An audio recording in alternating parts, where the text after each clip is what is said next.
할렐루야. 네, 이 새벽에 나오신 여러분 위에 우리 주님의 축복과 은혜가 함께하기를 간절히 바랍니다. 시편 29편은 계속해서 저자가 다윗의 시로 이렇게 소개됩니다. 다윗이 성령의 감동 가운데 그가 하나님의 위대한 진리를 깨닫고 그가 노래하고 찬양한 시입니다. 이 시편 29편에 대한 어떤 배경도 주석에는 있지만은 그거는 정확하지 않습니다. 압살롬의 공격으로 그가 어려움 당했을 때, 혹은 또 그가 죽을 병에 들렸다가 다시 회복됐을 때 이 시를 노래했다 그러는데, 그것은 정확한 배경은 아니고요. 한 가지 다윗이 놀라운 사실을 깨달았어요. 우리 온 백성은 하나님을 경외해야 된다는 거예요. 하나님을 당연히 예배해야 된다는 거예요. 하나님을 당연히 경배해야 된다는 거예요. 우리는 영광과 찬양을 우리 하나님께 돌려야지 다른 데 돌리면 안 된다는 거예요. 이제 그것을 다윗이 성령의 감동 가운데 절실하게 깨달았어요. 이제 우리가 이렇게 사람들이 살면서 자연 현상을 경험하잖아요. 그래서 비가 많이 오면 홍수가 나고, 또 어떨 때 비가 올 때는 천둥 번개가 치잖아요. 또 뇌성이라 그러나요? 번개가 치고 벼락이 치기도 하고, 우박도 내리고, 그 사람들은 놀라잖아요. 그렇죠? 근데 사람들은 그 이유를, 원인을 모르죠. 몰라요. 왜 천둥이 칠까? 번개가 치는 거 보니까, 하늘의 신이 노했나봐. 큰일 났어. 이렇게 우린 생각한다는 거죠. 그래서, 하나님을 알지 못하는 인간들은 어디에다가, 토테미즘, 자연신을 섬기는 거예요. 자, 하늘신이, 노하셨나봐. 저렇게 소리를 지르는 거 보니까 우리가 제사를 드려야 되겠어.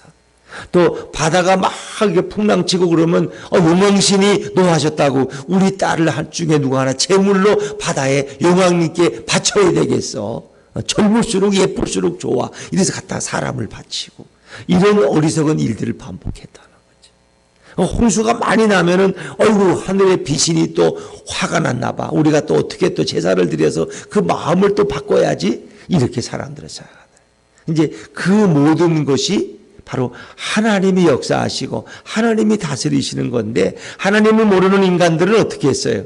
그 우상 앞에 태양신에게, 별신에게, 달신에게, 바다신에게, 어떤 비신에게 이렇게, 이 어리석은 인간이지. 그러나 다윗은 성령의 감동 가운데 그 모든 것을 주관하시는 분이 누구예요? 여호와 하나님임을 알게 된 거예요. 그래서 인간들은 살아가면서 여호와의 소리라 그러는데, 이것이 이제 우레소리, 뇌성이에요, 뇌성. 특히 이제 여름에 비가 올 때 천둥 번개가 치는 거, 벼락이 떨어지고, 때로는 또 어떨 때는 마른 번개가 떨어지면 산에 뭐가 붙어요? 불이 붙어가지고 온 산이 다 타버리기도 해. 하나님이 많이 화냈나 봐. 그래가지고 이렇게 불이 나서 온 산을 다 태워버리셨네. 이렇게 자기들이 믿는 어떤 신, 어떤 우상, 그거를 어떤 하나님처럼 생각한 거죠. 하나님은 인격적인 하나님이고 말씀을 하시는 하나님. 근데 이제 다윗이 신앙의 눈으로 볼 때 여호와의 소리라는 말이 여기 7번 나와요.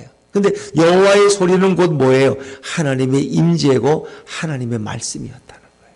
그래서 하나님은 그런 것을 통해서 자연을 다스리시고 통치하신다는 거예요.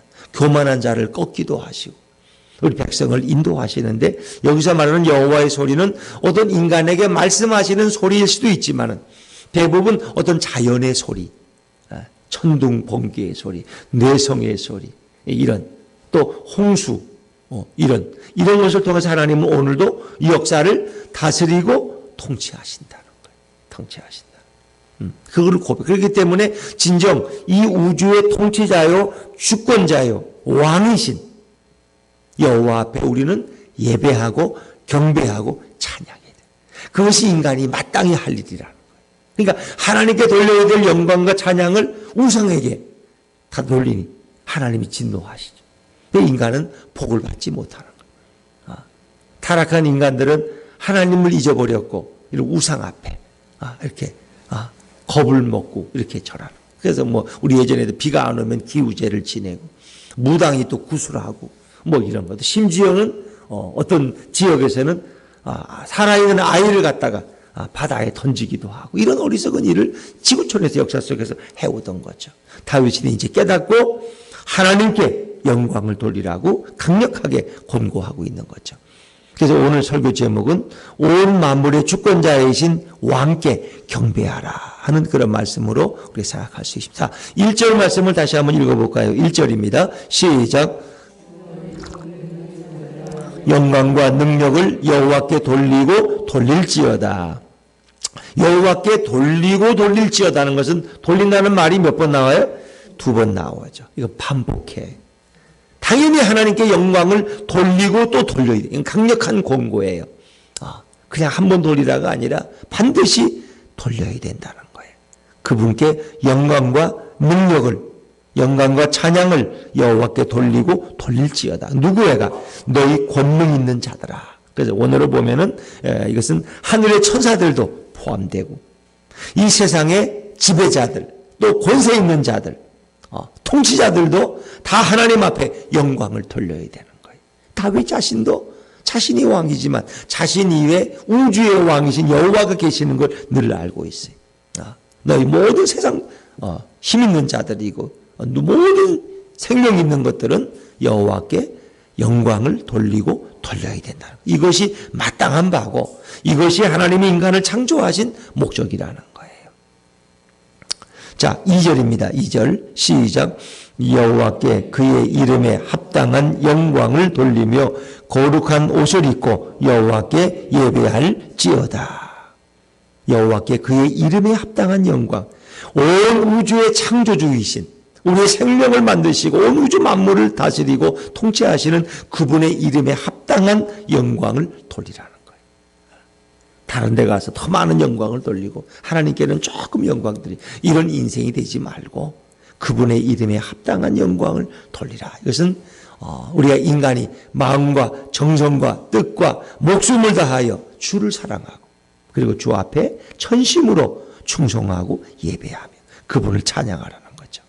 영광을 돌리는데 어떻게 뭐 조건이 있어요. 거룩한 옷을 입고 거룩한 그러니까 예배자의 자세겠죠. 거룩한 옷을 입고 여호와께 예배할지어다.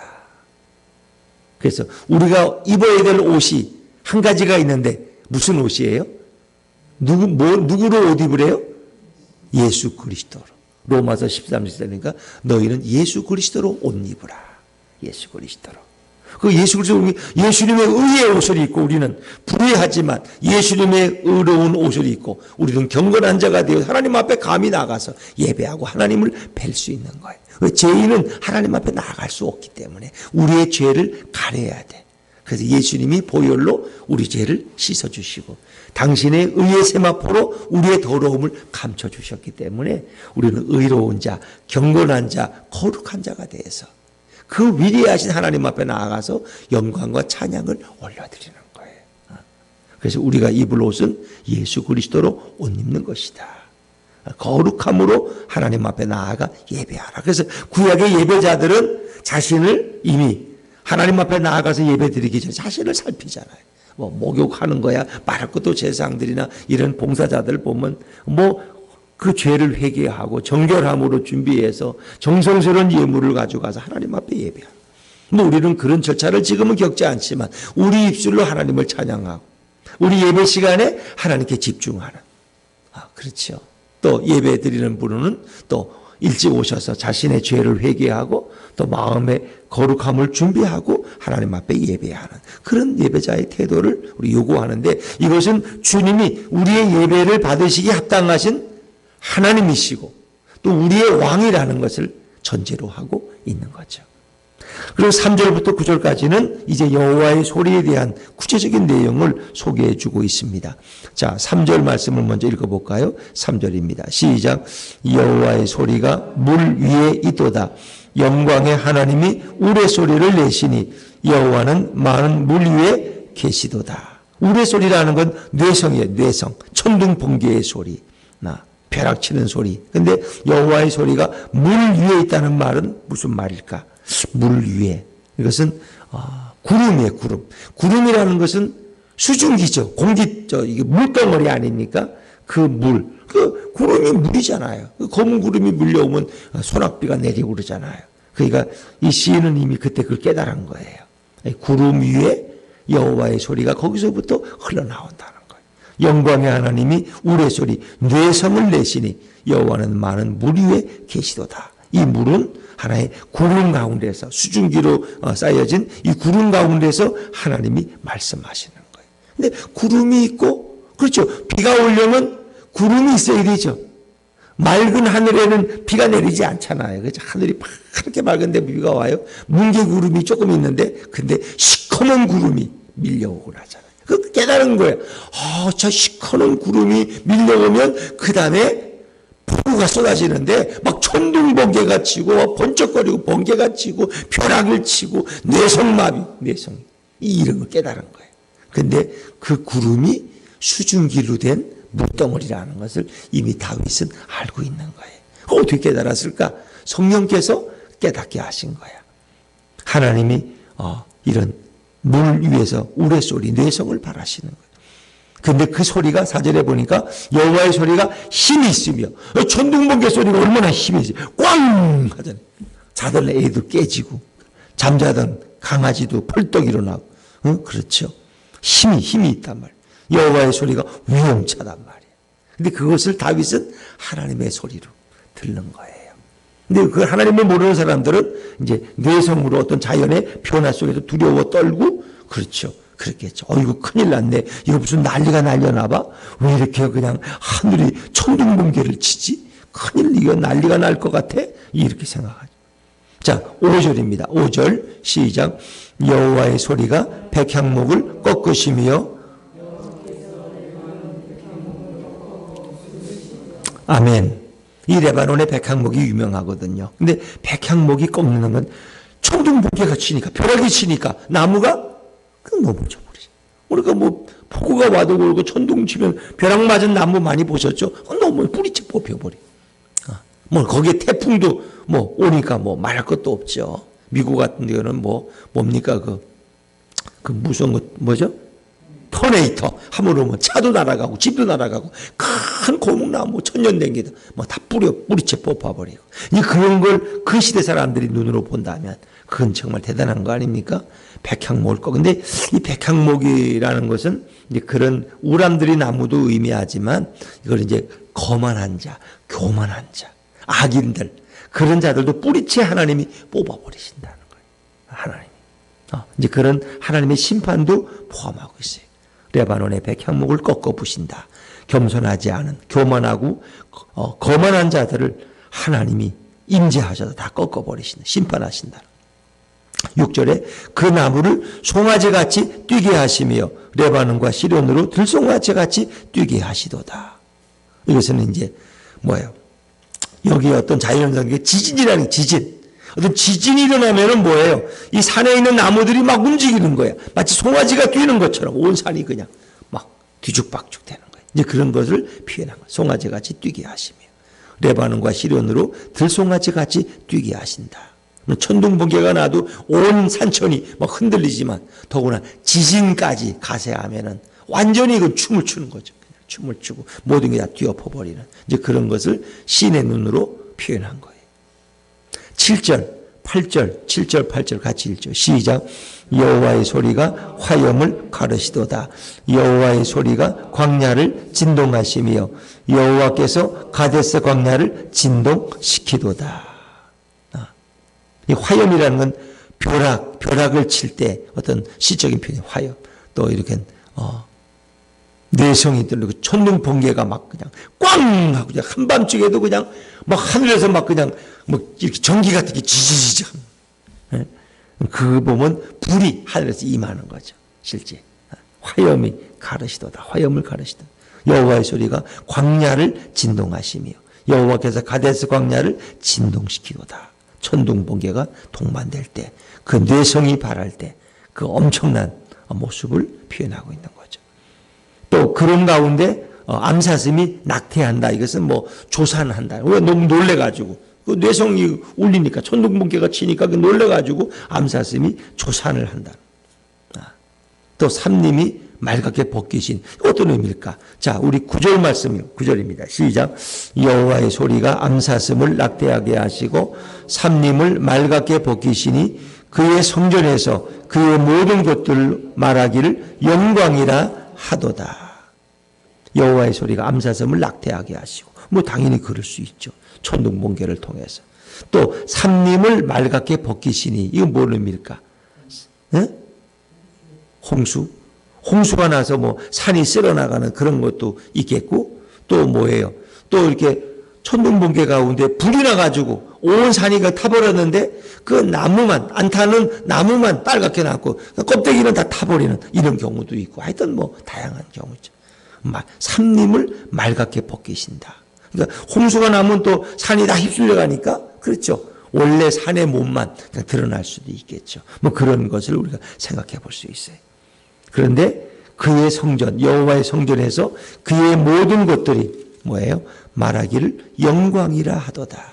그러니까 이제 어찌 보면 그것을 다윗은 그런 가운데 하나님이 천둥 가운데 임재하신다고 그렇게 고백하고 있는 거예요. 또 시내산에서 하나님이 임하실 땐 구름 가운데 불과 연기 가운데 임재하셔서 모세에게 말씀하신 그 하나님. 그러니까 이 모든 것을 다스리고 통치하시는 분이 누구냐? 바로 여호와 하나님이라.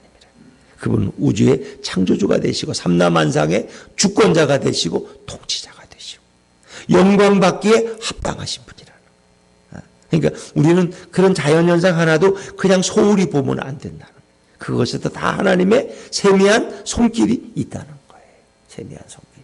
그러니까 우리 인간이 자연에서 경험하는 것들, 또 뭐 쓰나미, 지진, 또 이런 어떤 기후의 어떤 변화, 그렇죠? 뭐 북극의 빙하가 녹아서 뭐 이렇게 뭐 바다 수위가 높아지고 이런 모든 것을 다스리는 분이 누구냐? 여호와 하나님이라. 여호와 하나님. 그리고 뭐 이런 어떤 이런 코로나라든가 모든 이런 어떤 현상들, 이런 방역적인 어떤 이런 병리학적인 바이러스의 현상들도 하나님이 다 다스리고 통치하신다. 그분이 뭐 통치하지 않는 건 아무것도 없죠. 그분의 다스림 속에 모든 것이 있는 거죠. 그렇기 때문에 그분은 영광을 받으시기에 합당하신 분이다 하는 것을 설명하고 있죠. 이제 그런 것이 왜 이렇게 어떤 인간에게 피해가 될 때가 있죠. 그건 하나님의 심판의 계획이 있는 거죠. 인간으로 하여금 깨닫게 하는 것이고 또 그것을 통해서 하나님이 하고자 하는 어떤 깊은 뜻이 있는 거죠. 자, 이제 그런 예를 어디서 볼 수 있냐? 10절에서 볼 수 있어요. 10절을 한번 읽어볼까요? 10절입니다. 시작. 자정하셨으며 여호와께서 영원하도록 왕으로 자정하시도다.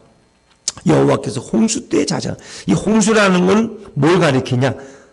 노아 홍수를 가리키는 거예요. 창세기 6장, 7장에 나오는. 그러니까 노아 홍수는 왜 하나님이 홍수를 주셨어요?